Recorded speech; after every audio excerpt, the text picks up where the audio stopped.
Welcome back, everybody. It's another episode of Touched by a Horse. I'm your co-host, Chris Angel. I'm here with today's host, Heath Cole. Hello, Heath. How are you doing? I am good. We had some great green room chat before we hit record here, and I'm excited to kind of recover some of this stuff because I feel like, you at the ranches, it's for backstory, the ranches is what? So we're a faith-based, not-for-profit community home that takes care of kids between 12 and 18 years old who are struggling because they can't be at home for one reason or another.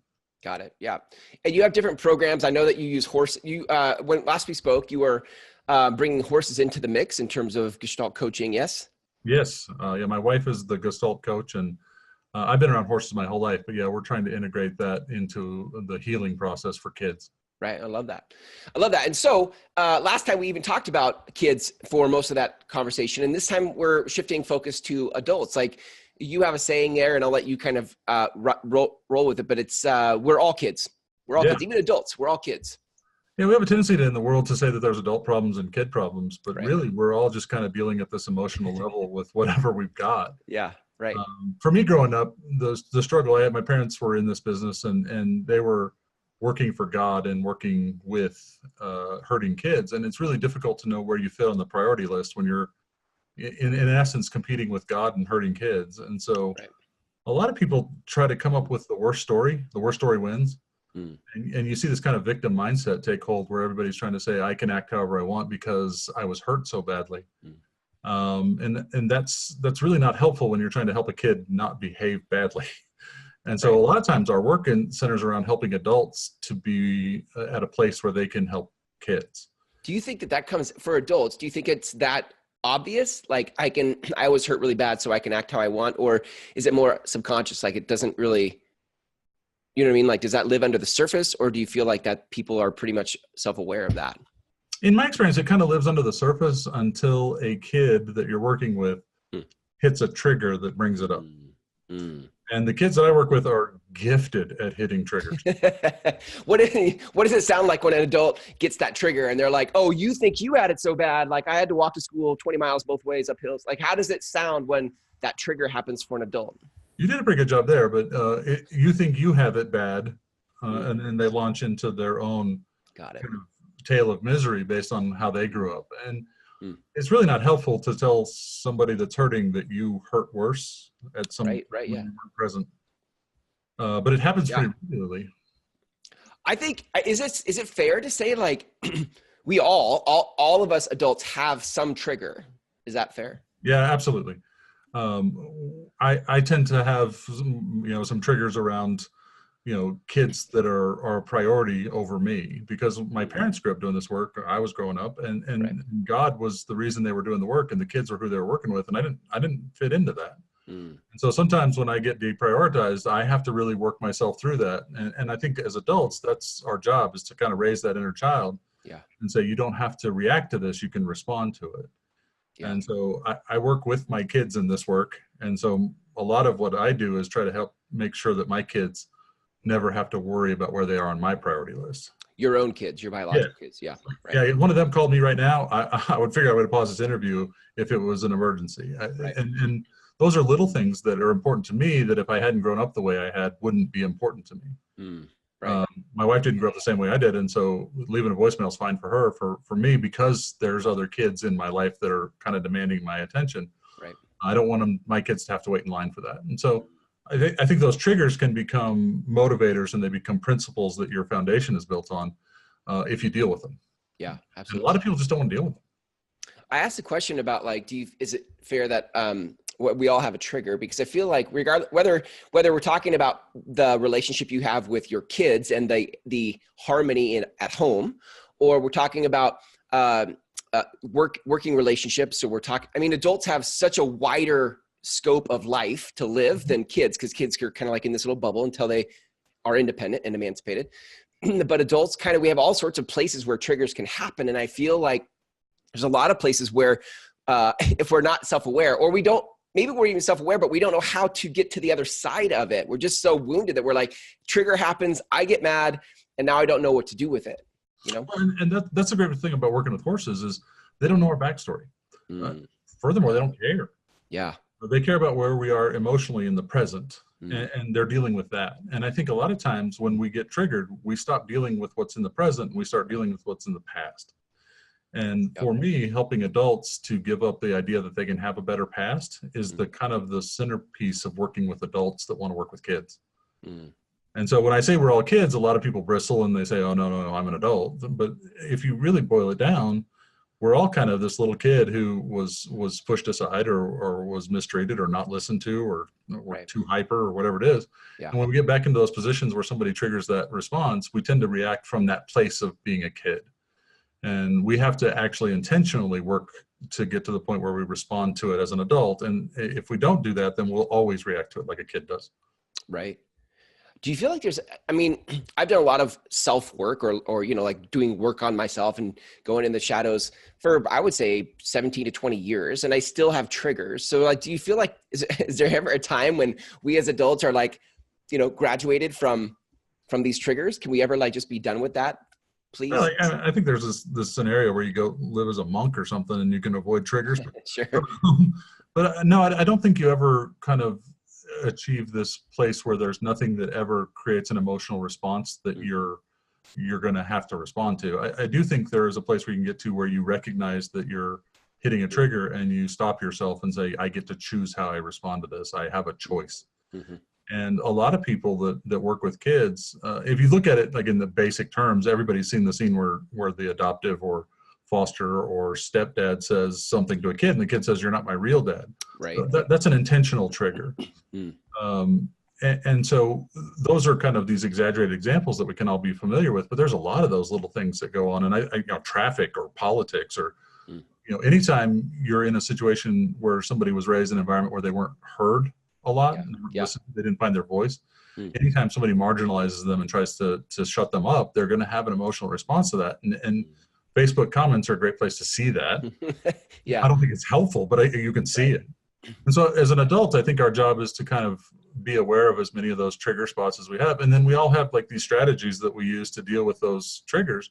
And if you are aware about your triggers and you're aware about your strategies, then you can kind of put the two together and say, I'm going to develop some new strategies to deal with this.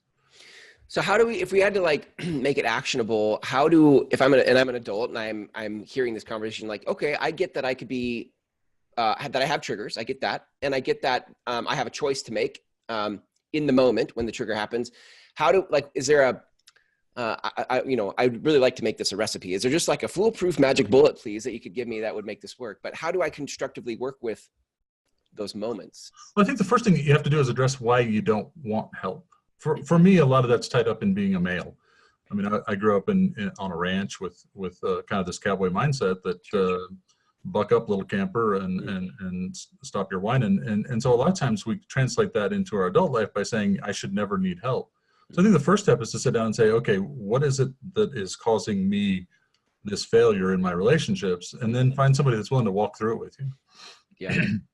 Well, obviously I'm biased, and I think somebody with a Gestalt coaching background is probably better at doing that than other people. But I don't know that saying this help is better than that help is the right way to go. Really, you need somebody that'll walk through it with you and identify it. And for me, a little bit after high school, a buddy of mine called and said, hey, you want to go be city slickers on a ranch for 3 months? And I said, sure. 2 years later, I was working with a horse every day. And that horse did not give a flying rat's ass about what I did. They didn't care about my childhood. They didn't care about that. They were there to do a job. And so I learned a lot about that horse because that horse was stubborn, just like the guy riding him. Sure. And if you went to rope a calf and you missed, you got 2 shots, and then you had to go chase something else, and he wouldn't go back to that calf until you went and roped something else. And so I learned to prepare a little bit more and miss a little bit less. And those are the kind of things, those are little lessons. But like you said, 17, 20 years. I mean, I've been in business for 20 years, and there's still kids that, man, they just get to you. And sometimes they break your heart, and sometimes they are you. They're a little version of you. And we all have to get to the point where there's somebody in our life we can sit down and say, hey, I dealt with this kid today, and they hit a trigger I wasn't ready for. And I need to process that. I need to work through that so that it doesn't hit me so hard the next time. I don't think it'll ever not hit you, But Yeah. I think you get to the point where when it hits you, you recognize and say, oh, you know what? This isn't about this kid. This is about something with me. I feel like there's a, I don't exactly know how to put it, so I'll just sort of talk it out loud, and maybe you can point me in the right direction. I feel like part of what you're saying is there's being present is sort of the place we put ourselves in a position of power to make a decision or to be productive with whatever is happening around us. And, but then at the same time, you're saying like the horse doesn't care about your past, but there is some work to do with your past, right? Like, how do I balance I'm going to be present. There, nothing else matters except for right now. But then there's also some work to do to heal what happened in the past, which isn't the present, or is that the present? Well, I think the past is jumping into the present and causing a problem. But Got it. To be honest with you, there's a difference between acting like something didn't happen and healing and getting to the point where you're at peace with something. And I think when we're talking about our past, we have to find peace around it. We have to find a place where what it is doesn't affect what we are today. When we're in the present, we have to deal with what's going on in that moment and not let that past creep into it. So you're balancing the two all the time. Got it. There's kind of a polarity to it. I get it though. Yeah, that's good. It's making sense. And I just work with a lot of kids that are gifted at pulling adults into a situation where they hit a trigger that adult wasn't prepared to work with. Yeah. And then I end up dealing with an adult in pursuit of helping a child. And my wife is really great with the kids, and she sticks in that area a lot more than I do.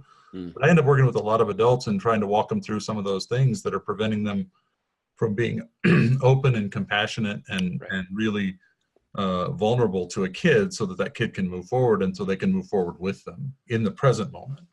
And if your past is a barrier to your present and then becomes a barrier to your future, at some point you got to decide what you're going to do. You can either live in the past, or you can give up the idea that you can have a better past and move forward. And we all have to do that. Do you feel like I feel like, but you've had way more experience around kids in probably these situations, but do you feel like kids get and respect transparency or vulnerability? And if an adult leads with transparency, vulnerability, the kid will sort of back down and respond in kind, or no? Well, I think kids a lot of times really suck at understanding vulnerability. Yeah, okay, so that's fair. It's foreign to them. It's not that they react horribly to it. It's just they're foreign to it. But I have had very few situations in my life where I sat down with a child and was honest and genuinely speaking from the heart about the situation they're in, where they didn't feel that connection and all of their defense mechanisms became less important to them. They didn't give them up. They just became less important, and then the relationship can grow. Like on a basic level, working with this kid right now, and she's gone through a lot of physical trauma. And if she's in a room and the exits get blocked, she gets really, really tense. So I'm a big guy, so I have to really work to not ever block the exit for her. Doesn't mean she hates me. Right. I mean, she needs me to do something a little bit differently. And that vulnerability of saying, hey, if you do this one thing, it'll help me. I think that's something kids have to learn from an adult that knows how to do it. Yeah. Reminds me of it's the trigger thing. Like, I think we could say as adults, a lot of us would say most of the time, no, I'm at peace with stuff until the trigger happens, and then I'm not at peace. And I think that's why I asked about the vulnerability and transparency, because I feel like if the battle escalates when I'm holding on to being right and the kid's holding on to being right, and now it's like don't be intimidated that I'm standing by the exit. Like, that I've got your back. Why are you being all mad about me standing by an exit? And now I'm trying to be right about what I'm doing is fine. Don't judge me for what I'm doing. I'm trying to help you. And then the kid's like, no, but I feel like that's where things escalate. Yeah, you described a lot of my days. I have this conversation a lot. Do you want to be right, or do you want to be competent? Being right means that you're dedicated to your intentions. Being competent means you're dedicated to your results. Ooh, yeah. And so a lot of times when we get into this, we want people to say, hey, your intentions are pure.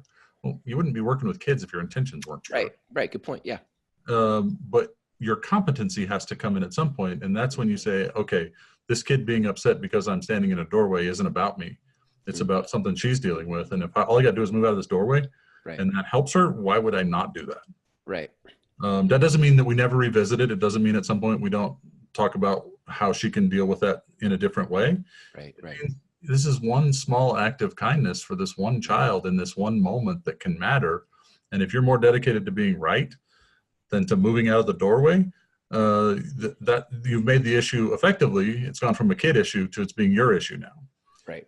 And so you've hijacked their issue and made it yours. And then all of a sudden the battle is, and this happens in families all the time. All the time. Yeah. Yeah. All the time. What I think I like, I heard once that transformation happens in a process. Transformation isn't an event, it's a process.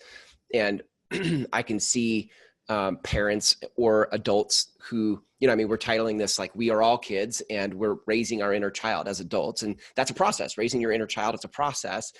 And I just feel like we get our kids and life keeps handing us opportunities to grow and to raise ourselves as kids and to deal with the stuff that comes up. And our kids are great at it. They're genetically related to us. Right. Other people's kids are also great at it. But when you're really looking at it, everything that we face is a challenge in our life. It's either a lesson or a setback. And the people that focus on the lesson tend to be a lot happier. Right. And people that focus on the setback tend to be a lot more depressed. Right. Every person that sits in front of me, preparing for this with you, I don't know you. We haven't hung out together. But there's a challenge in that, and there's a lesson. I'm conscious of how I come across in this interview because a lot of people are going to see it. I didn't realize how many were going to see it before the first time. But now that's a challenge. That's something, it's a lesson to learn to prepare for this and make sure I have myself in line with what I want to get across so that I don't make you or I look stupid in this process. Well, thank you for that. Well, top 5 things I hate. Looking dumb is number 1. Yeah. Nice. Yeah. So I think it's a lesson all the time. Yeah. The reason I like the Gestalt horse thing in this conversation is that I feel like sometimes the process is easier when it's very hard I've done a lot of journaling over the years, and it's very hard sometimes to sift and filter out my own stuff because it starts to swirl. Like all my thoughts and my ideas and my reflections start to swirl. But when there's something externally from me that can, like a horse and a coach who can kind of walk me through a conversation or a process, it's easier to access the things I can't see, my blind spots, the things I can't see myself. Absolutely. And when all that stuff is swirling around in your head, we're judgy people. Yeah. Everybody says I'm not judgmental. Yeah, you are. Right. The person we judge the harshest is usually ourselves. Yeah. And we look back and say all the things we should have done differently. If you've ever sat with a 15-year-old girl while she chooses a selfie, you know exactly how judgmental a kid can get about themselves. And when we are left alone to our thoughts and our journals, sometimes we apply that judgment to ourselves. Yeah. We apply our 30-year-old judgment to our 15-year-old self. Wow. And that's not fair. You were 15. That's heavy. Yeah. Yeah, I made a lot of mistakes at 15, and my 30-year-old self wouldn't make the same mistake, but the 15-year-old self did what he did. And coming to peace with that is sometimes a matter of forgiving yourself for making a mistake when you weren't prepared to make the decision you did. Right. And so we all get into those things, and we all have these things that kind of haunt us a little bit. Yeah. And the best way for most people to look at haunting things is to not look at them at all. And I think the people that turn and face those things and really stare down what haunts them learn to come to some level of peace with that thing and that decision or that slip up or that mistake. And then if we can do that, we can teach kids how to do it. That's a perfect place to wrap. I feel so. You do work with adults as well as kids? Well, yeah, we hire people to work with kids, and we have to train them to work with those kids. And that process, sometimes it's 2 or 3 years of going through stuff with them, and it's really hard to get good at raising other people's kids. Right. And when they're your kids, you love them automatically. When they're somebody else's kids, you have a harder time getting that bridge built. Yeah. And so our training process is 3 or 4 weeks. But the people that are really good at this, that really excel at taking care of other people's kids, they never stop learning. They never stop training. They never stop dealing with new situations. They never stop adding to their toolbox. Well, if I'm an adult listening to this, or a kid for that matter, but if I'm a human listening to this, and I want, this really resonated with me, and I want some help. I want some conversation. Like, where can people reach out to you and learn more about what you do? A social media, Facebook page and all that stuff, but www.theranches.org is the easiest way. There's ways to contact us on there. Perfect. And yeah, and if you just want to send a message, any platform you want to me, I'm on all of them, and start a conversation, we can do that. Yeah. I'm not dedicated to a specific batch of kids or a specific batch of adults. You know, if somebody needs help, literally the least I could do is to respond to an email or a text message. Right. Yeah. Well, I think it's important work that you're doing. You guys can go to theranches.org and check them out there. And like Heath said, you can find him on social media, Heath Cole, Kull, Heath Cole. Well, Heath, thank you for your time. I always enjoy our conversation. This is our second conversation. I really enjoy them. I think you're a deep dude, and I like that about you. And I like the work that you're up to. I've been called that today, so I appreciate well, it. These are so easy with you doing them because you're. I spend a lot of time teaching people how to become better listeners. You're naturally a great listener, and that really helps this process. So I've thoroughly enjoyed every minute I've spent doing this. Awesome. Good stuff, Heath. Well, thanks. I hope we get to do it again. And until then, take care. Absolutely. Thank you very much.